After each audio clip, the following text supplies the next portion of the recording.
ओम नमः शिवाय। शिवजी सदा सहाय। ओम नमः शिवाय। गुरुजी सदा सहाय। जय गुरुजी। शुक्राना गुरुजी। शिव पुराण श्री रुद्र संहिता खंड पहला 11वां अध्याय शिव पूजन की विधि तथा फल प्राप्ति। ऋषि बोले, हे सूत जी, अब आप हम पर कृपा कर हमें ब्रह्मा जी व नारद के संवादों के अनुसार शिव पूजन की विधि बताइए, जिससे भगवान शिव प्रसन्न होते हैं। ब्राह्मण, क्षत्रिय, वैश्य और शूद्र आदि चारों वर्णों को शिव पूजन किस प्रकार करना चाहिए?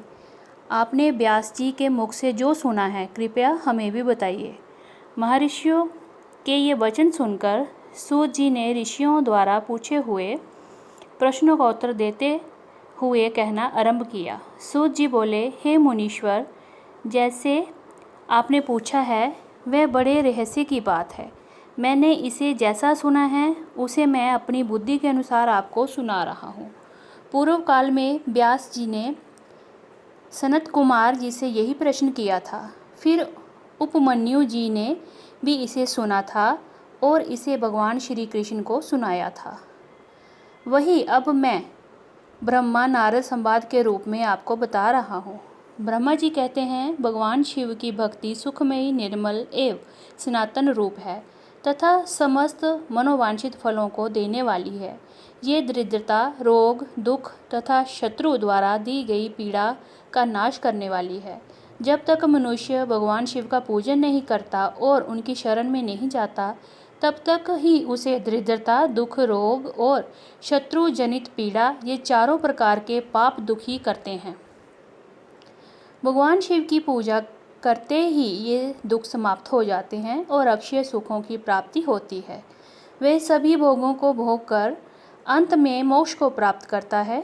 शिव जी का पूजन करने वालों को धन, संतान और सुख की प्राप्ति होती है। ब्राह्मण, क्षत्रिय, वैश्य और शूद्रों को सभी कामनाओं और प्रियजनों की सिद्धि के लिए विधि अनुसार पूजा उपासना करनी चाहिए। ब्रह्म मुहूर्त में उठकर गुरु तथा शिव का स्मरण करके तीर्थों का चिंतन एवं भगवान विष्णु का ध्यान करें। फिर मेरा स्मरण चिंतन करके स्तोत्र पाठ पूर्वक शंकर जी की विधि पूर्वक नाम लें। तत्पश्चात उठकर शौच क्रिया करने के लिए दक्षिण दिशा में जाएं तथा मलमूत्र का त्याग करें। ब्राह्मण गुदा की शुद्धि के लिए उसमें 5 बार शुद्ध मिट्टी का लेप करें और धोएं। क्षत्रिय 4 बार, वैश्य 3 बार और शूद्र 2 बार यही क्रम करें। तत्पश्चात बाएं हाथ में 10 बार और दोनों हाथों में 7 बार मिट्टी लगाकर धोएं।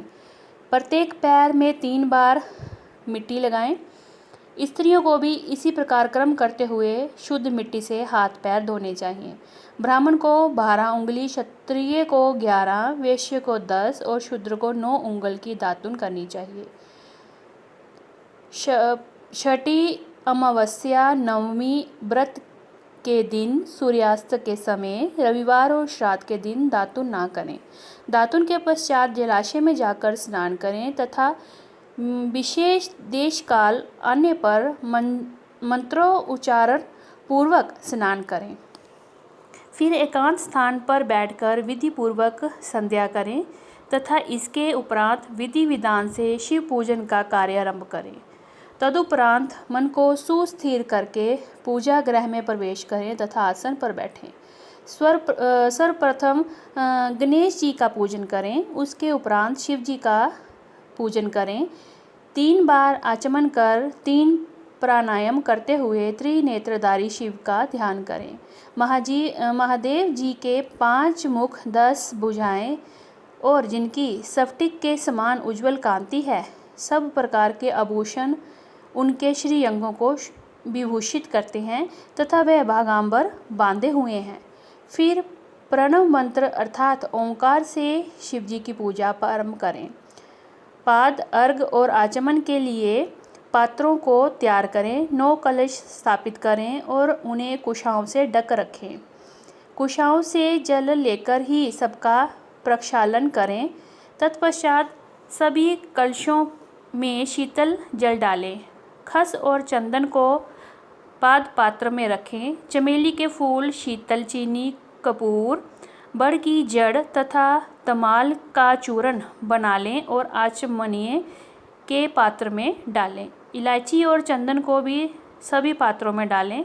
देवाधिदेव महादेव जी के सामने नंदीश्वर का पूजन करें। गंध, धूप और दीपों द्वारा भगवान शिव की आराधना आरंभ करें। षडोजात प्रदमधामी मंत्र से शिवजी का आवाहन करें। ओम वाम देवाय नमः मंत्र द्वारा भगवान महेश्वर को आसन पर स्थापित करें।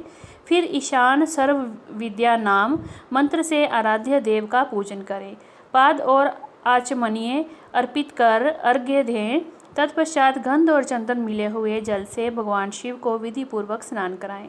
तत्पश्चात पंचामृत से भगवान शिव को स्नान कराएं।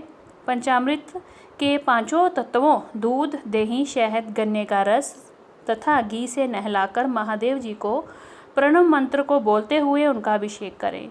जल पात्रों में शुद्ध व शीतल जल लें। सर्वप्रथम महादेव जी के लिंग पर कुश, अपामार्ग, कपूर, चमेली, चंपा, गुलाब, सफ़ेद कनेर, बेला, कमल और उत्पल पुष्पों एवं चंदन को चढ़ाकर पूजा करें। उन पर अनवरत जल की धारा गिरने की भी व्यवस्था करें। जल में भरे पात्रों से महेश्वर को नहलाएं। मंत्रों से भी पूजा करनी चाहिए। ऐसी पूजा समस्त अविष्ट फलों को देने वाली है। पावमान मंत्र, रुद्र मंत्र, नील रुद्र मंत्र, पुरुष सूक्त, श्री सूक्त, अथर्व शीर्ष मंत्र, शांति मंत्र, वरुण मंत्र, स्थंत्र, साम मृत्युंजय मंत्र एवं पंचाक्षर मंत्रों से पूजन करें। शिवलिंग पर 1,000 या 100 जल धाराएं गिराने की व्यवस्था करें।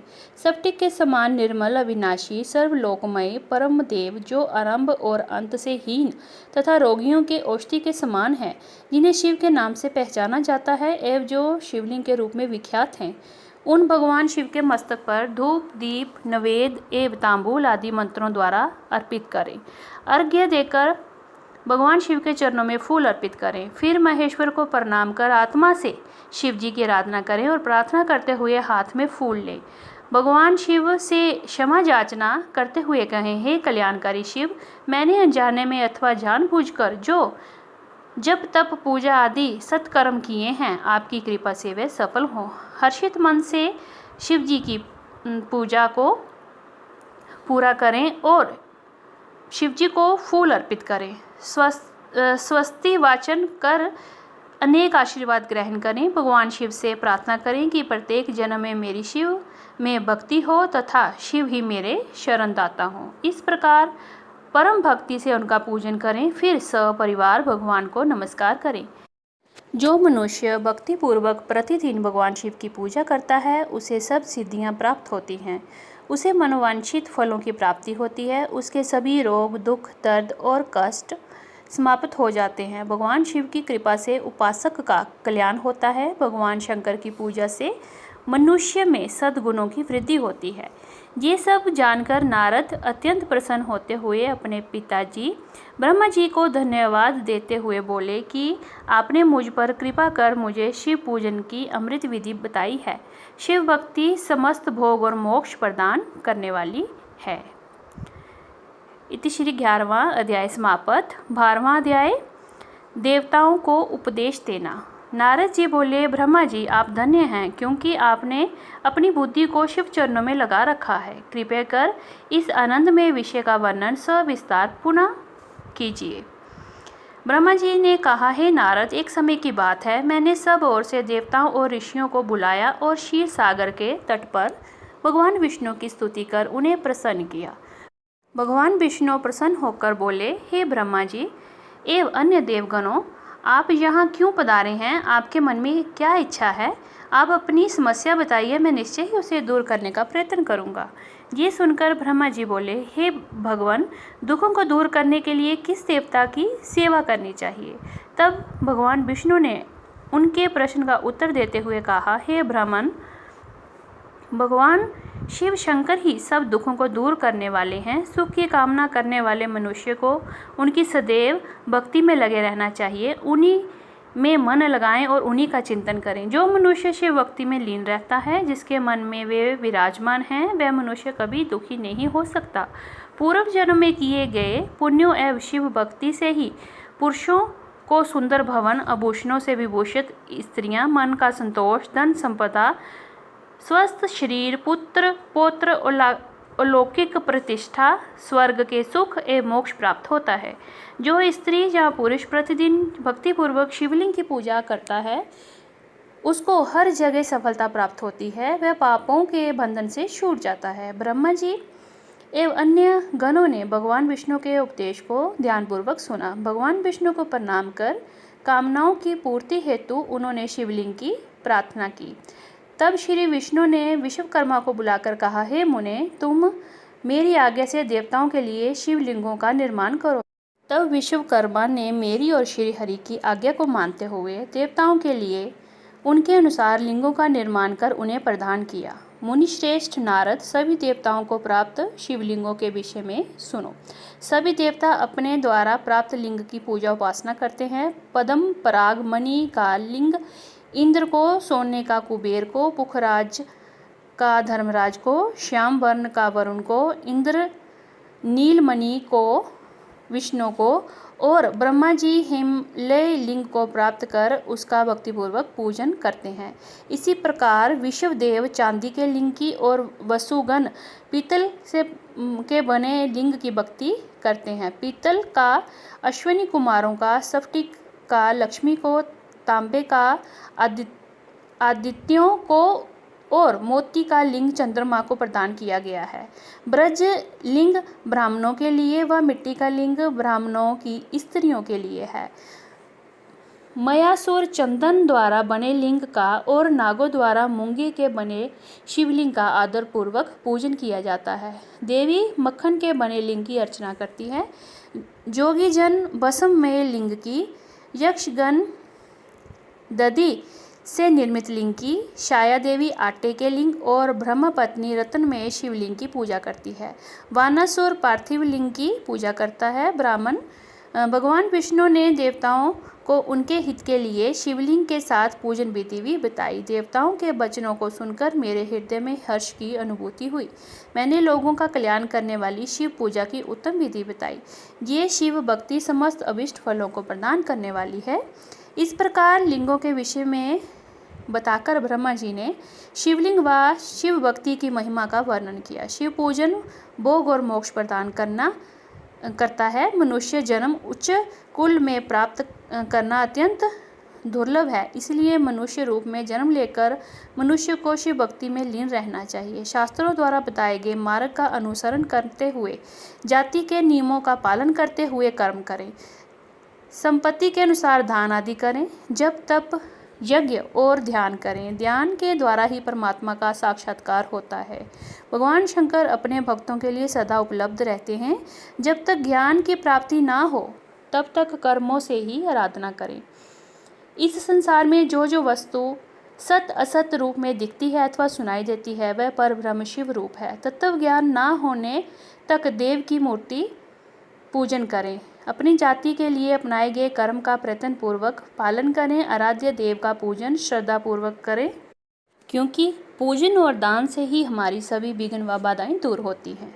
जिस प्रकार मैले कपड़े पर रंग अच्छे से नहीं चढ़ता परंतु साफ कपड़े पर अच्छा रंग चढ़ जाता है, उसी प्रकार देवताओं की पूजा अर्चना से मनुष्य का शरीर पूर्णतः निर्मल हो जाता है, उस पर ज्ञान का रंग चढ़ता है और वह भेदभाव और बंधनों से छूट जाता है। बंधनों से छूटने पर उसके सभी दुख दर्द समाप्त हो जाते हैं और मोह माया से मुक्त मनुष्य शिवपद प्राप्त कर लेता है। मनुष्य जब तक गृहस्थ आश्रम में रहे तब तक सभी देवताओं में श्रेष्ठ भगवान शंकर की मूर्ति का प्रेम पूर्वक पूजन करे। भगवान शंकर ही सभी देवों के मूल हैं, उनकी पूजा से बढ़कर कुछ भी नहीं है। जिस प्रकार वृक्ष की जड़ में पानी से सींचने से जड़ एवं शाखाएं सभी तृप्त हो जाती हैं, उसी प्रकार भगवान शिव की भक्ति है जो अतः में मनोवांछित फलों की प्राप्ति करवाती है। अभीष्ट फलों की प्राप्ति तथा सिद्धि के लिए समस्त प्राणियों को सदैव लोक कल्याणकारी भगवान शिव की पूजन करना चाहिए। इति श्री 12वां अध्याय समाप्त। ओम नमः शिवाय। शिवजी सदा सहाय। ओम नमः शिवाय। गुरुजी सदा सहाय। जय गुरुजी। शुक्राना गुरुजी।